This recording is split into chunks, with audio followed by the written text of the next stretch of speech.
Pune definitely badly needs a bypass road. Okay, so before we start the questions, आपने ये film लिखी है. Let's start with that. कैसे ये आइडिया आया और कहाँ आपने सोचा कि लिखूंगा पहले मैं film? Thank you so much. जब ये जैसे आप ये सवाल भी कर रहे थे तो कई साल पहले यानी करीबन 4 साल पहले ये कहानी लिखनी शुरू की थी मैंने.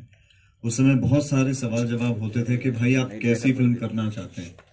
तो शायद ये सवाल का जवाब दे दे कि मैं थक गया था, क्योंकि वैसी फिल्म ना तो मुझे ऑफर हो रही थी, यानी कोई लेखक था नहीं जो ऐसी फिल्म लिख रहे थे.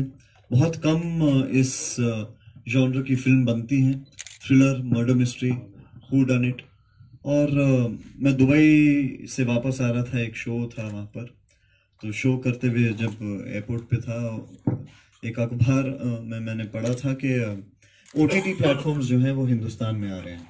तो OTT प्लेटफॉर्म्स मैं जानता हूँ क्योंकि भगवान की दया से वर्ल्ड ट्रैवल किया हुआ हूँ. तो मैं जानता था कि बहुत सारी वर्ल्ड सिनेमा जो है अब हिंदुस्तान में बहुत जल्द दर्शकों को देखने को मिलेगी. और हम जो कंटेंट डेवलप करके उन्हें ऑफर किए जा रहे हैं, ज़्यादातर मैंने देखा है अपने 12 साल के करियर में कि एक फॉर्मूला पे हम चलते हैं. एक फिल्म चलती है तो शायद वही फिल्म दोहराते रहते हैं हम. तो मैं वैसा सोचता हूँ नहीं. 12 साल पहले जब डेब्यू भी की थी मैंने अपनी जॉनी गद्दार के साथ, तब भी मेरा यही एक ऑफरिंग थी मेरे ऑडियंस, मेरे दर्शकों, मेरे फैंस के साथ कि कुछ नया लेकर आऊँ, कुछ अलग करूँ. तो इसलिए लव स्टोरी ना करके मैंने जॉनी गद्दार जैसी फिल्म की. तो मेरा मानना है कि हिंदुस्तान में कंटेंट डेवलप करना बहुत ज़रूरी है. आज आप देख रहे हैं, आज का ट्रेंड अगर आप देख रहे हैं तो कंटेंट ही चले जा रहा है. और उसमें थ्रिलर के जॉनर में हम कंटेंट इतना ज़्यादा डेवलप नहीं कर रहे. पिछली थ्रिलर जो आई थी करीबन 1.5 साल पहले फिल्म आई थी, उसके बाद कोई थ्रिलर बनी नहीं. अब अंधाधुन आई है, श्रीराम सर जो कि मेरे फिल्म जॉनी गद्दार के डायरेक्टर हैं. बहुत कम ऐसे निर्देशक हैं. तो ये जॉनर को थोड़ा बढ़ावा देने के लिए शायद इस वजह से कहानी लिखी. मगर जैसे आपने ट्रेलर में देखा है कि कहानी है एक फैशन प्रोडिजी विक्रम कपूर की, जो कि एक बहुत बड़े फैशन कंपनी का मालिक है. एक एक्सीडेंट में अपने पैर खो देता है, घर पहुंचता है 2 महीने बाद, मगर एक विक्टिम के रूप से अब एक आरोपी के रूप में नजर आता है, क्योंकि शायद कहीं ना कहीं पुलिस को शक है कि एक मर्डर भी उसी रात हुआ था.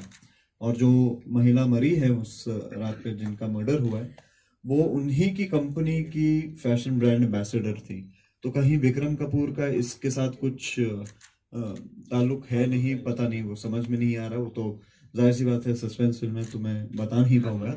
बट साथ ही साथ अब जब वो घर आ गए हैं इस रूप में, तो कोई एक साया है जो मंडरा रही है, जो उन्हें अपने रास्ते से हटाना चाहता है या चाहती है, पता नहीं, वापस. तो शायद विक्रम का इन्वॉल्वमेंट है या किसी और का कोई मोटिव है. तो ये कहानी उसको थोड़ा हमने पल्प किया. जॉनर है murder mystery come home invasion. तो हमारे थ्रिलर में भी हमने देखा है बहुत सारे ऐसे एस्पेक्ट्स और बाइसेक्ट्स हैं बेसिकली थ्रिलर फिल्मों में, जो कि कभी कभी हम हॉरर थ्रिलर देखते हैं, हम साइकोलॉजिकल थ्रिलर देखते हैं. वैसे ही एक थ्रिलर का एक रूप है होम इन्वेजन. जब वेस्ट में हम बहुत सारी फिल्में देखते हैं होम इन्वेजन पर, जैसे कि don't breathe, orphan, which was the other one that we hush. अभी नेटफ्लिक्स पे एक मैंने हाल ही में फिल्म देखी, हश. तो मगर प्रॉब्लम वेस्ट का हम जब कॉपी करने जाते हैं या हम प्रभावित होते हैं, तो मेरा बस यही मानना है कि हमारी ऑडियंस को एक कहानी भी चाहिए, बहुत जरूरी होती है. तो हम सीधा सीधा एक सिचुएशन में नहीं डाल सकते एक कैरेक्टर को कि अच्छा एक बेचारा अपाहिज है और अपने उसके घर में कोई उसे मारने आया, क्योंकि सबसे पहले सवाल तो ये होगा कि क्यों, और उसके ऊपर कौन है भाई.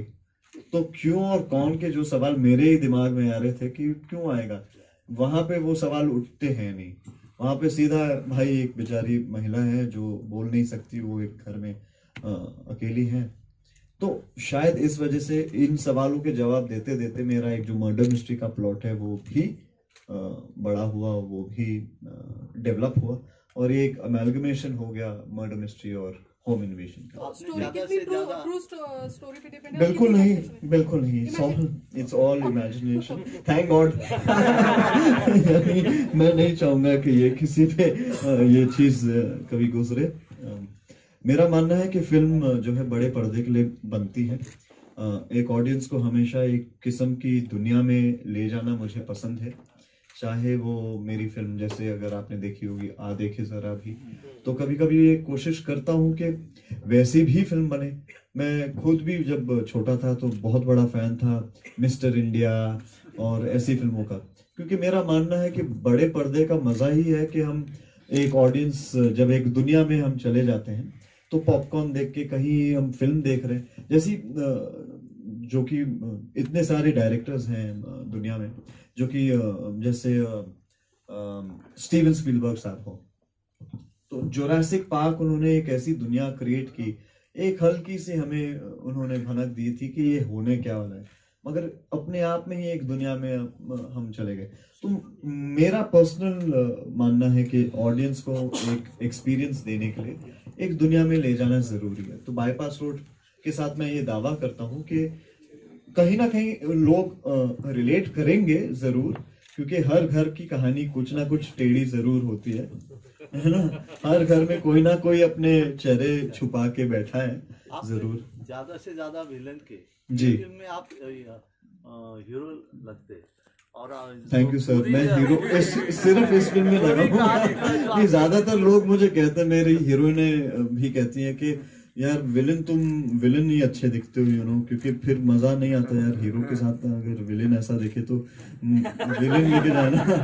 बट नहीं, मैं हमेशा किरदार पे कंसंट्रेट करता हूँ। अगर मुझे रोल अच्छा लग रहा है तो चाहे वो हीरो हो या, हाँ, ये कैटेगराइज मैंने नहीं किया है, यानी पहली फिल्म में भी लोगों ने, जी हाँ, विलन जी, तो मैं बस कैरेक्टर को देखता हूँ कि अगर कैरेक्टर वाकई में इंटरेस्टिंग है और कहानी को आगे बढ़ाता है तो मैं उस फिल्म का हिस्सा बनना चाहता हूँ, चाहे वो एक ही सीन क्यों ना हो। राइटर या एक्टर या दोनों में से क्या ज्यादा पसंद है आपको? जी जरूर एक्टर, ऑब्वियसली। राइटर शायद इसलिए भी बना हूँ क्योंकि बहुत सारी ऐसी कहानियां हैं जो मैं जानता हूँ कि हम अपने दर्शकों तक पहुंचा सकते हैं, मगर जरिया नहीं रहता, एक there is no way out. हम कभी कभी ना बहुत सालों इंतजार करते रहते हैं कि शायद कोई और ऐसी कहानी हम तक पहुंचाए। तो मेरा ये भी बहुत स्ट्रांग मानना है, मैं थियोरी में बिलीव नहीं करता, मैं बहुत ही प्रैक्टिकल आदमी हूँ कि मैं कब तक इंतजार करूं। ये भी तो एक है कि कब तक कोई इंतजार करते रहे कि शायद कोई मेरे हुनर को परखे, उसके अलावा मेरी मेहनत 12 साल की जो मैं किए जा रहा हूँ कोई उस मेहनत को समझे, मैं किस जनरेशन से और कौन से परिवार से बिलोंग करता हूँ। हमारे पास और कोई रास्ता नहीं बट फिल्म इंडस्ट्री और आपके मनोरंजन के लिए, आपकी सेवा के लिए। तो ये सारी चीजें जो है, मैं इंतजार में बस इतना था कि मेरा भाई थोड़ा बड़ा हो जाए ताकि कुछ एक सपोर्ट सिस्टम भी मुझे मिल जाए, और वो बहुत इम्पोर्टेंट है। और मैं बहुत खुश हूँ कि वो उस लायक बना है, यानी इतने साल मेहनत करके, शिद्दत करके, इतने लोगों के साथ काम करने के बाद, ये अगर पूरा श्रेय अगर इस फिल्म का लेख एक बात होती है, मगर उस चीज को एग्जीक्यूट करना बहुत मुश्किल होता है, और ये जॉनर बहुत मुश्किल है। यानी थ्रिलर फिल्म जी, आपके फिल्म में कुछ गाने म्यूजिक में कितना ध्यान? जी हाँ, अरे गाने बहुत प्यारे गाने हैं, शायद आपने गाने अभी सुने नहीं। एक गाना है मोहित चौहान जी का, जिसे रोहन जी ने कंपोज किया है, जो कि संजू फिल्म आई थी, उनके म्यूजिक डायरेक्टर हैं। एक अभी गाना बहुत बड़ा हिट अभी ट्रेंड कर रहा है फिलहाल, वो है इश्क मैंने पाया, जो कि तोशी और शारिब ने कंपोज किया है। शारिब जी ने गाना खुद गाया भी है।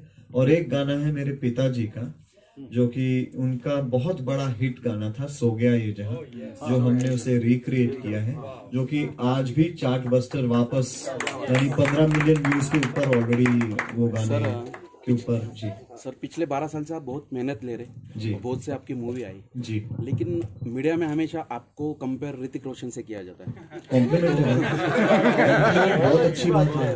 तो ऋतिक रोशन से कंपेयर किया जाता है, इसका आपको फायदा है या नुकसान है? नहीं, बहुत फायदा है, क्योंकि मेरा खुद का भी मानना है कि वो दुनिया के सबसे खूबसूरत इंसान है। तो अगर उनके साथ तुलना हो रही है तो कहीं ना कहीं लोग समझते हैं कि मैं भी उतना ही हूँ खूबसूरत। बट नहीं, आप उनसे भी हैंडसम दिखते हो।